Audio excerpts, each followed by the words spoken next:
Welcome back, LeetCode Extraordinaires. This is day 28, daily LeetCode every day. Day 28. Make sure to join the Discord, the Hyperbolic Coding Chamber. Thousands upon thousands of people joining every day. Pretty hype, pretty epic. You should join. My earlier recording got destroyed. We usually do an hour and a half. I did 50 minutes earlier today. So if we just do 40 now, that'll be an hour and a half. But yeah, earlier recording got destroyed. It is what it is. If a tree falls in the forest, does it make a sound? It does, because if we grind and it's not recorded, is it still the grind? It's still a grind. But reflections earlier, basically I was doing maximum subarray, and we fried it for the most part. We got caught by some edge cases, therefore we couldn't finish the problem. That being said, the initial solution wasn't the worst in the world, so we'll probably try that one again tomorrow, and then we'll go forward. But we fried a lot of, I think we fried like 6 in a row or something like that yesterday, so at that pace, if we could fry that many problems, that'd be pretty cool, because then we'd be able to make some pretty quick pace through these problems. And then once we finish all the LeetCode problems, then we could, we finish all the LeetCode problems, then we could do something else. So that would be pretty cool. I have some ideas I want to try. So if we can finish this, then we'll probably move on to CSS, HTML, and then I think we'll have all the tools we need, honestly. So let me know how your grinding journey is going yourself. Feel free to leave a comment, what problems you're doing, what problems are easy, what problems are hard. I plan to make a video maybe in 2 days, what I learned about leet coding every day for 30 days, maybe some tips that will help. Additionally, I have to make videos for the problems that I do understand to just add to the entire backlog. I think that would be pretty cool. That being said, we have 40 minutes on the clock. Let us begin.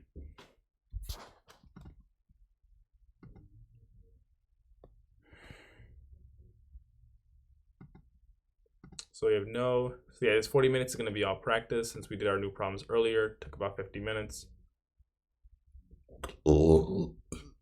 So it's going to be all review basically. So I'll shift this over, minimize this, and we should be good. You also notice a new snazzy counter in the bottom right for the day that we're currently on. And so we're going to start with the number of islands today. So we have function, num islands, grid, and we have a matrix of strings. We're returning a number. So given an m by n 2D binary grid, which represents a map of ones, land, and zeros, water, return the number of islands. Okay, an island is surrounded by water and is formed by connecting adjacent lands horizontally or vertically. You may assume all 4 edges of the grid are all surrounded by water. So this makes sense. So ones represent land and zeros represent water. So we can assume that all these ones are water. An island is surrounded by water. All these zeros is formed by connecting adjacent lands horizontally or vertically. So we have adjacent connections to almost every one here. This would connect these 2 bodies of ones.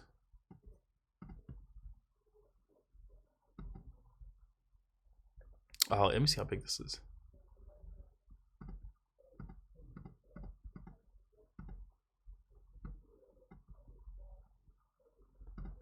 So all surrounded by water. We want it to return the number of islands. So the output here would be 1, presumably because there are many ones here, but all these ones are connected either horizontally or vertically by 1, which allows them to be considered as 1 island. Here we have 3 for the output.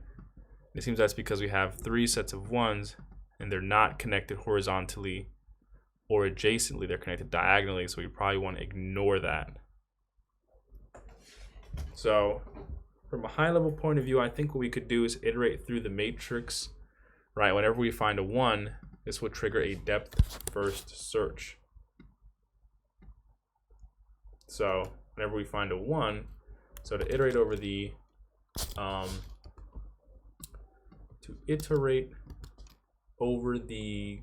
matrix, right, we're going to do pretty much an n by n iteration, right, and we'll just name it row and column for ease of understanding. We'll need a secondary inner loop, which is going to go over the columns for a particular row, starting at 0, but going into grid sub row dot length, right, call plus plus. Additionally, right, we say that whenever we find, right, for a particular matrix a 1, we want to trigger a depth first search, and right, and what we're going to aim to do is clear out the all nearby islands which are connected horizontally or vertically, right? So that being the case, equals 1. So we're going to want to call clear islands, right? And additionally, we're going to need an islands variable, because if we found a 1, right, that means we're going to need to have an island, right? So we're going to call clear islands with the grid and the row and the column. So now we can implement clear islands, and let's just make sure that our current code makes sense. So iterating over the entire row for every row, and then for each row we're going to pull the length, right, for that row, because each row holds a number of values which represents the column. So each row is an array, and the length of that array is the column, right? So call is less than grid, so row dot length call plus plus. If that particular cell equals 1, we want to increment islands and clear the nearby islands. So how is clear islands going to work? This is going to be a function that's pretty much going to do a depth first search. Right, it's going to take the same matrix that is passed into the function, row, which is going to be a number, and call, which is going to be a number, and we don't need to return anything at all. What we want to do is make sure, right, that 1, this particular grid element exists, and that we clear it out by setting that particular grid element to 0. So we'll find a 1, right, change this 1 to a 0, and then do a depth first search, which is going to cascade, right, through all the nearby 1s, clearing out any islands that could be created by connecting them. But before we can clear out the 1, right, and this would be done by doing grid sub row, so call equals 0, right, we want to make sure that our indice for our particular cell exists. How would you do that? We ran into a similar issue with flood fill. The case you use here to check is very, very important. When you get into a depth first search, you want to make sure that your call is worth your time. And it's worth your time if that indice is a 1. Right? So we could say if grid row, right, and then safe navigate our way, right, all the way up to call, and say it's equal to 1. If it is, then we're in business.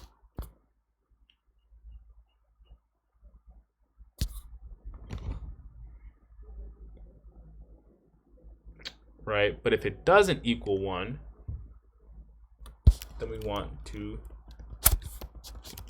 stop, so we'll just return. And we'll set it equal to 0, right? And then we want to do up, down, left, right. This is going to be recursively check the nearby neighbors and also set them to 0 if they don't actually have a 1. So the way we're going to prune this tree here is to make sure that before we even check or call DFS for that indice, we want to make sure that that value actually could be an island first. So we're going to say grid, right, sub row. We don't know if these values exist, right?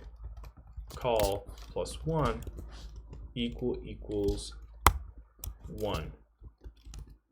And if it does, then we want to call clear islands, right, for right above us. We'll pass in grid, row, call plus 1. Duplicate this 3 times. This will be minus 1, right? Move these 2 values here. We're going to have +1 and -1.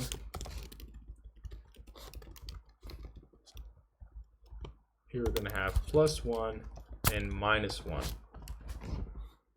And I'm hoping this prunes the recursion tree enough, because we only want to start that depth first search if it equals 1, right? So if we're going to set it equal to 0, right? So we set this one equal to 0, right? Then we go up, doesn't exist, right? Then try to go down, down does exist, as equal to 1, it does, so we do DFS, get in DFS, does it exist? It does, so we set it to 0, try to go up, 1 up is a 0, so we skip that, try to go down, down is a 1. So I think this should work. Hopefully we're pruning the recursion tree correctly.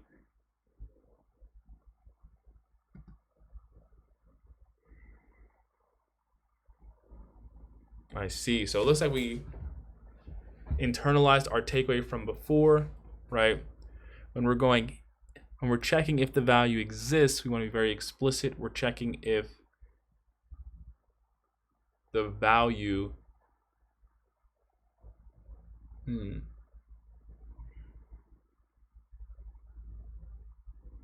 I wonder if additionally we could have just made sure that if we could have wrapped the whole thing in making sure that this grid sub row equals 1 and then wrap the whole thing in there. It depends, because I think this works because it's strings, but if they were integers, then it... No, that's because we went if not last time.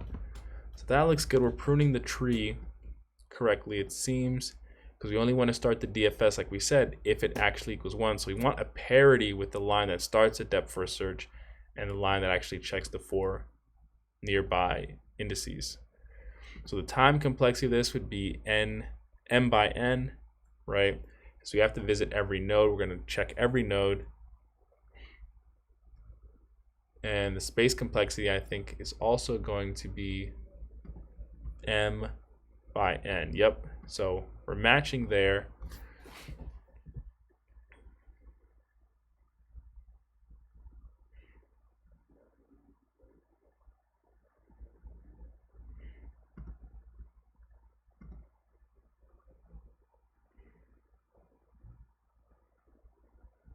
So they did theirs by doing the same thing. Increment islands triggers a depth first search, right? And they always make sure, right, that their value actually equals 1, which reaches parity with line 23, but they don't have nullish coalescing. I mean, safe navigation, so they have to do this one check to make sure it actually exists in the range first. So it looks good, feels good, so we'll pass. Trapping rainwater. I remember starting this one yesterday. I was too fried to actually do it, but I think we can. Hards always take a lot of brain power. So given n non-negative integers representing an elevation map where the width of each bar is 1, compute how much water it can trap after raining. So given n non-negative integers. So we're given n integers and all of them are positive, representing an elevation map where the width of each bar is 1, compute how much water it can trap after raining. So we see that the black bars represent these values in here, where 0 means nothing is here. The 1 means we have 1 black cube, 2 means we have 2 black cubes, and so on. And it looks like if we have at least 2 black cubes of similar height, then we can trap water. This fails up here because we're missing a cube, and at the end as well because we're also missing a cube of similar or greater height. But we can see that to trap water, we need to have 2 cubes which match each other in terms of similar or greater height. So here we can see the output is 6, 1, 2, 3, 4, 5, 6 cubes. And more specifically, as we can see earlier, when we're going from a low to a high, if we start with this particular cube, if we can find another cube that's of similar or greater height, then we can actually calculate how much water it holds in the bucket, right?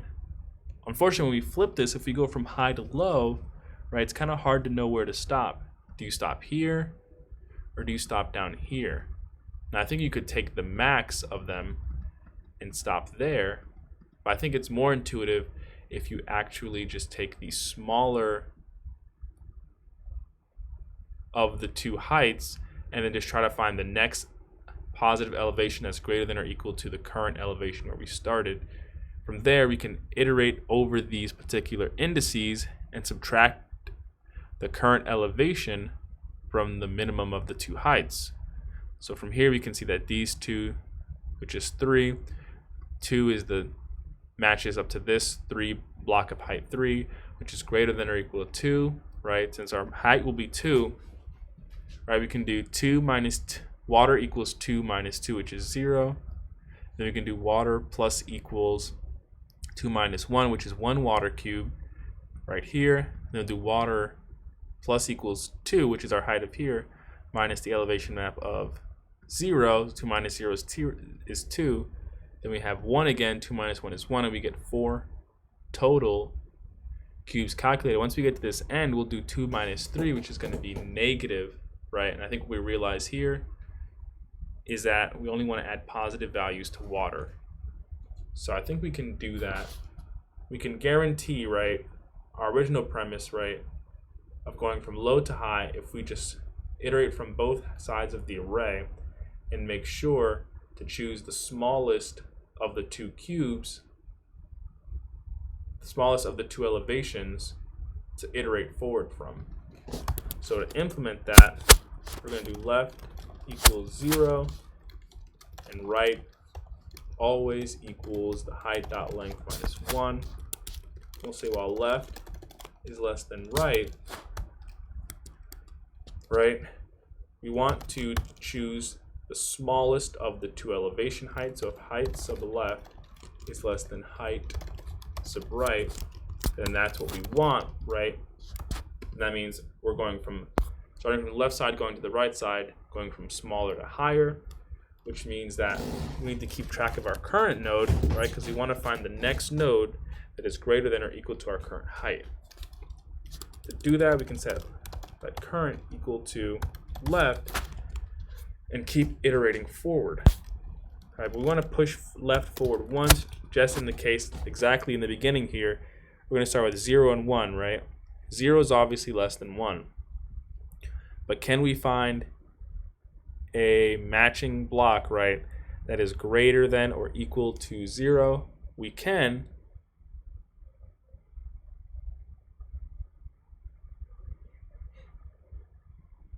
Oh, so right, we want to calculate the water buckets right up to that greater than or equal to value. To do that, we're going to want to do while height sub left is less than height sub current, right? But if that's the case, we'll quickly notice that when height left is 0, right? Well, height sub left, right? Height sub current is going to be 0, right? And we're going to do height sub left, which is going to be this value right here. If you want to continue to iterate while height sub left is less than height sub current, well, 1 is not less than 0, right? So if we don't move our value forward here, right, then we're not going to be able to make any progress, right, when the elevation map is incomplete. So we have to force it forward at least once. So that is what we do, right? And if it is smaller, right, then we want to do left plus equal left plus equal 1, right? And then add value to this water variable, which we're going to return. And like we said, we only want to add value to water, and P is going to be potential water, right? So how do we calculate that? So let's go to a better example, right? From here, we can't really do anything, right? Let's just say height sub left starts at index 1. That means current would equal index 1. Left plus equals 1. Left would be here, right? So that would be minimum height so far. Since we know we're going from smallest to right, it's going to be height sub left. We'll do height. But height sub left is going to be allowing us to iterate forward. So height sub left is the smallest value is currently actually set in height sub current minus height sub left, right? But we only want to add it to water if P is greater than 0. Otherwise, we're going to want to return 0, right? We don't want to add anything to water if that's the case, right? So if P is greater than 0, add P to water. Otherwise, add 0. So we would have done height sub current, right, which is 1 minus height sub left, which is 0. 1 minus 0 is 1, right? Increment left, right? Then we do a height sub left, which is now 2, is less than height sub current. Well, is 2 less than 1? Nope. So we now end up right here, right? And so we'd be good. But then, right, if height sub left is not less than height sub right, it means our smallest node is actually on the right-hand side. So how does that look like? Well, if we assume that, let's just say, for the sake of the example, left is equal to 3 here, then the code is going to be very similar. So we're going to let current equal to right, except our short-term progress step is going to be minus equal 1. We're going to do while height sub current, which is 2, is less than, nope, height sub right is less than height sub current. Then you can just copy what's in here basically.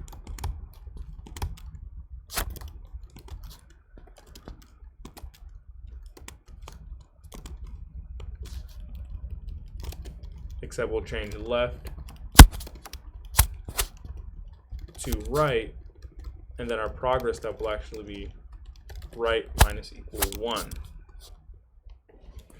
And so I think this makes sense. We did a couple of tests, so this makes sense to me. So far we'll have else. Let's just try it for this one. Is 4 less than 5?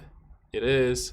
Height sub left, height sub right. 4 is less than 5. Current equals left, right? So 4, index 0, left plus equals 1. So left is now index 1. Is 2 less than 4? It is indeed less than 4. So P equals current, which is 4 minus 2. So we actually calculate 2 water blocks, which makes sense. And then we do water plus equals P. So right, we're going to add 2. Right, left goes again. So now we're going to add, so water now equals 2, right? We're going to do height sub left, which is 0, right? Is 0 less than 4? It is. 4 minus 0 is 4. So now we have 6 blocks calculated, right? Is 3 less than 4? Which it is. We're going to do height sub current, right? Which is 4. 4 minus 3 is 1. So now we have 4 plus 2 is 6 plus 1 is 7, right? And then we're going to have 2. So 2 is less than 4. Right, add 2, right, to water. We're gonna have 9, which looks like our output. Increment left, right, and we're gonna check if 5 is less than 4. Nope, and so we're gonna exit. So I think this makes sense.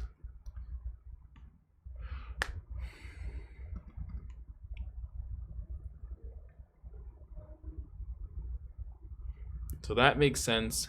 I would say our time complexity for this is gonna be linear time, since we're gonna visit every element in the height array.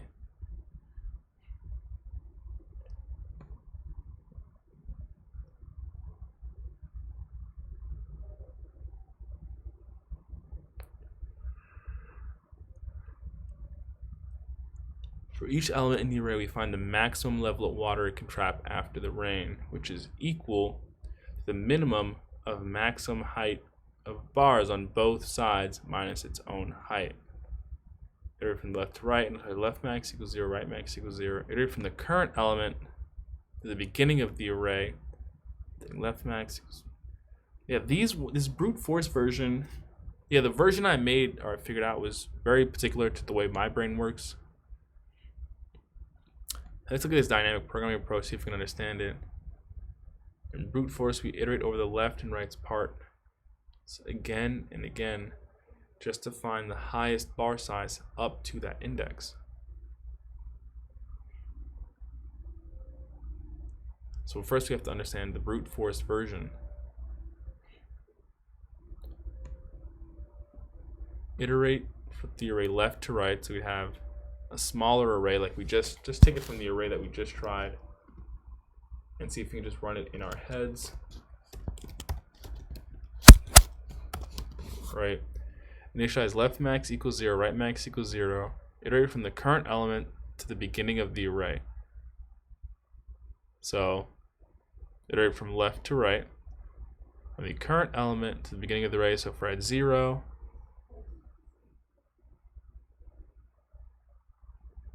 iterate from the current element to the beginning of the array. Iterate from the current element to the end of the array. Oh, I see. If we're going to the beginning of the array, then there's nothing to do here since we're starting with the first element. However, if we go to 4, iterate from the current element to the end of the array. And here we're going to take the max of right max, or a height sub j, and that would be 5. 5 would be the highest height there. And then we want to add the min of left max, which is 0, or left max, which is 4, and right max, which is 5. So height sub I, which is 4 minus 4 equals 0. Then we iterate for it again. Then we go to 2, iterate from the current element to the beginning of the array. The max height there would be 4, or 2, it's going to be 4. Iterate from the current element to the end of the array. The max height is going to be 5.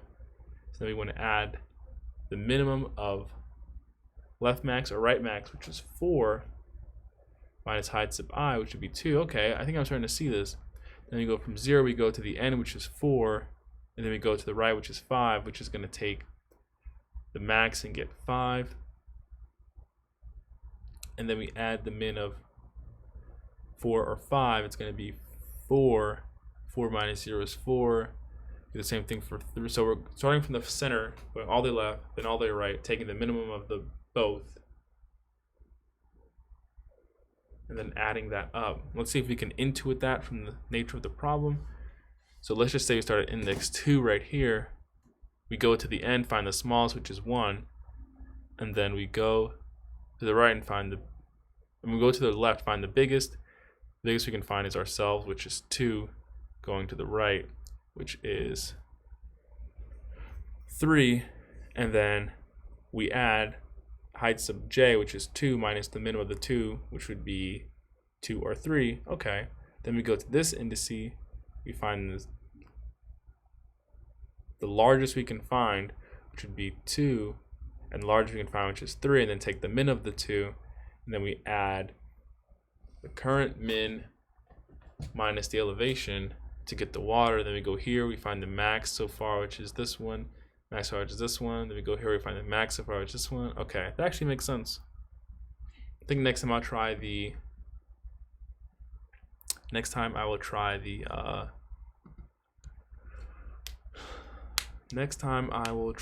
the brute force solution. Interesting. And then maybe next time we would intuit the dynamic programming solution. That would be cool. So pass this, refresh, do another one, random weighted. We're doing 2sum. So you are given an array of integers, nums. Then integer target. Return indices of the 2 numbers such that they add up to target. You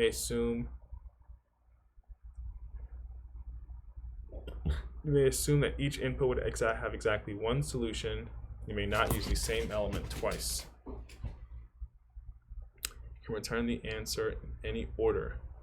Interesting, you have to return the indices. Okay.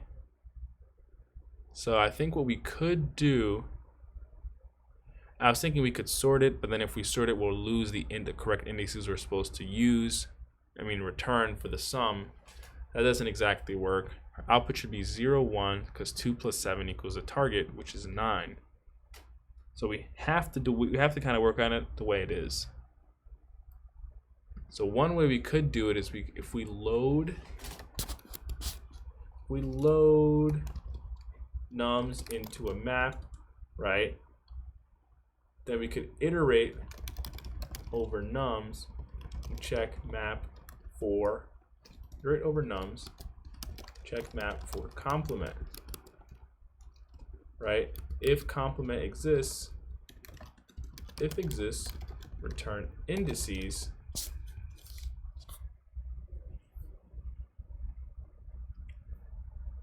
So I actually think this works.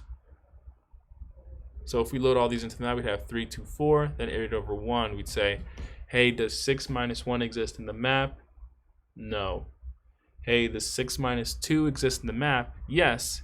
It would be 4, and its index would be index 2. So our map is actually going to be a map of value to index. So this makes sense.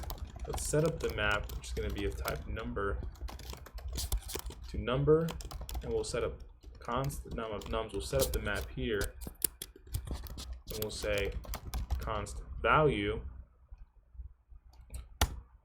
No, there's actually a 1-for-1.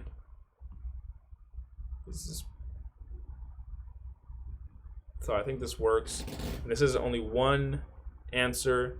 So right, this wouldn't work if there were multiple. This wouldn't work if there were multiple numbers of the same kind. But since the input would have exactly one solution, that means there can't be duplicates. Otherwise, there'd be 2 solutions. So let's see const num of nums, map.set. And we actually also want the indices. So we'll do nums.entries. This should give us idx and num, and we'll set the map number equal to the index. Here we can iterate over nums again.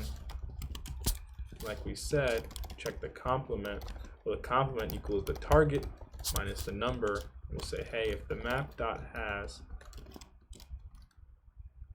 the complement, right, then we can return the indices.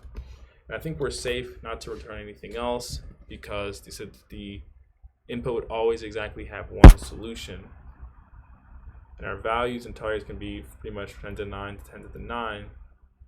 And nums.length always has at least 2 numbers in it because the 2 numbers must always have at least one valid answer. So if map has a complement, then we want to return. So we're going to want our index and number version again. We'll do entries. You can return. Will it accept it in any order? You can return the answer in any order, so that's perfect. So return the index and map.get complement, which would give us the index for that number. So that makes sense. So we'd have the map equals the map, new map, so we'd have a number and a number in the map, right? And then we'd iterate over the indexes and the numbers, which would be 2, 7, 0, 1, 2, 3, and the number which would be 2, 7, 11, 15. And then we do map.set num, which is 2 equal to index 0, 7 to 1, 11 to 2, 15 to 3. Then for the index of the numbers in the entries, we calculate the complement, which is going to be the target minus the number. And if the map has a complement, then it's going to return the index. The index is going to be map.get and complement. So we should be able to return this. So this seems to make sense so far, and I think they call this solution the one pass. Oh, so we're not actually there. So we have 3, 2, 4, 6, 0, 0. So if we have 3, 2, 4, it means our map has 3 to 0, 2 to 0, 4 to 0, and we actually have 6. So we're supposed to be able to return, find 2 numbers that sum up to 6. Our outputting is 0 and 0. Oh, I guess if that means, no, of nums.entries, we should be able to find the complement for these numbers. So map.set number equal to the idx of number, nums.entries, complement is the target minus the number. And if the map has the complement, it should be 6 minus 4, which would be 2. then we would return the index in map.getComplement. So for this, we seem to return nothing, just 0, 0. Oh no, we're returning 3 plus, I see.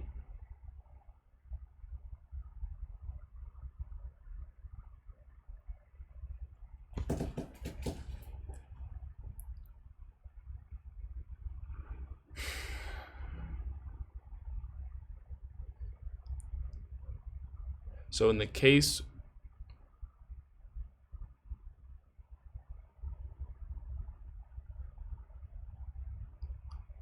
so there's a special case here where if the complement is also equal to the current number that we're at, what do we want to do there? We basically want to ignore it, basically.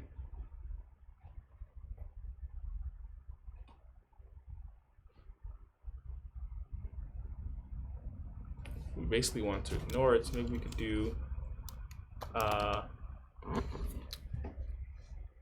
so basically we're iterating over this, and for the first index we're going to do 6 minus 3, right, which gives us 3, and we're going to check if 3 is in the map. Well, it is, so we return 0 and 0.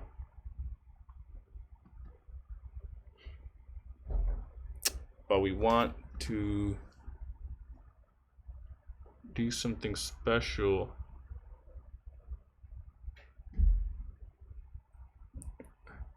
So there's always at least 2 indices, so if it has the complement and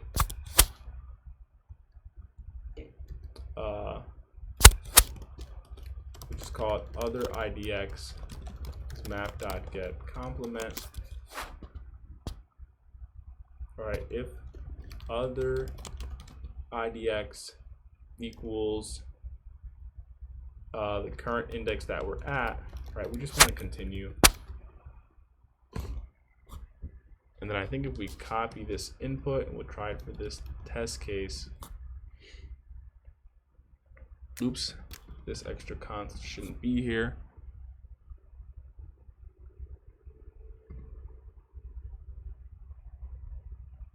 So that makes sense. So we basically want to treat it as 2 separate indices, but it's not very elegant. Maybe we can check if the map has the complement and the indexes aren't the same, then return it. I think that looks better. So if we say other index,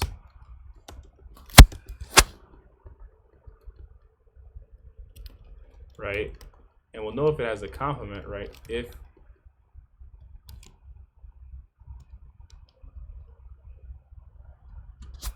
other index is not equal null, right, and other index does not equal current index, right, then we can remove all of this, I think, all this pseudocode, and I think we should still get the same exact answer.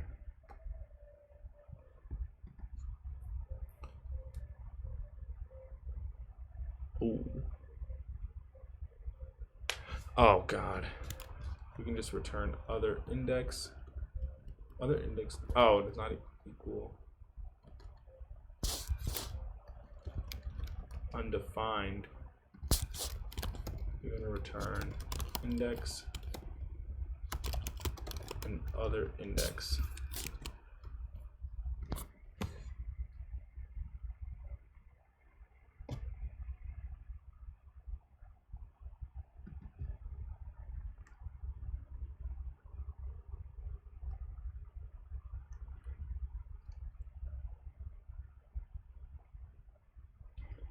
Right, so when it can't find, and map.get can't find an element, it returns undefined or null. We should double check that. It's tough in these scenarios because we're looking for a 0. I can't say if not other IDX, because in the case where it's 0, then we actually don't get that value still. So I think that's what we were running into earlier. That being said, I think my last solution was more elegant, and I don't remember what I did. Oh, I literally had, oh no, this was 2 minutes ago. This one was 4 days ago. Did num.entries. Oh, I fused it. Interesting. Yeah, I think this was a much better solution. Here I did like a one pass hash sort of thing. This was 2 passes, but if you mix it, it's actually even better, because then you skip the duplicate indice part, right? Because if the complement doesn't exist, then you add it, but if it does, then you just return it. And if you're returning it, it must be the first. Right, it just saves you that case. That is very interesting.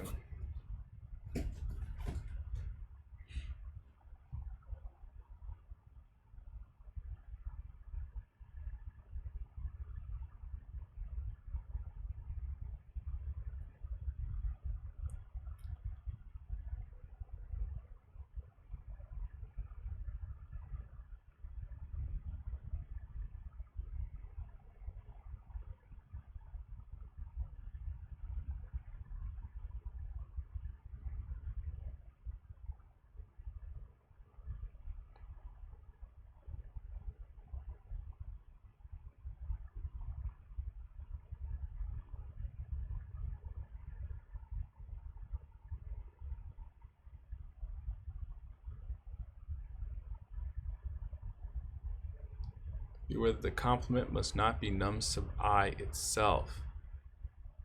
Right, that's what we ran into earlier. I think that's what you run into with the 2 pass. You check the complement exists. It's like, yeah, it does exist. Until you return the 2 indices. Current indice and the indice we pull for that number, and it's the same.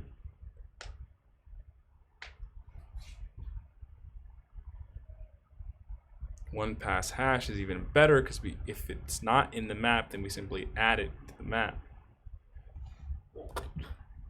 That is pretty cool, and I think this ends up working out perfectly. So we have, I wonder what the next problem would have been. Merge intervals. So that could have been cool. That could have been cool. So, okay. So that's a wrap. That is a wrap, my dudes. I will see you guys tomorrow.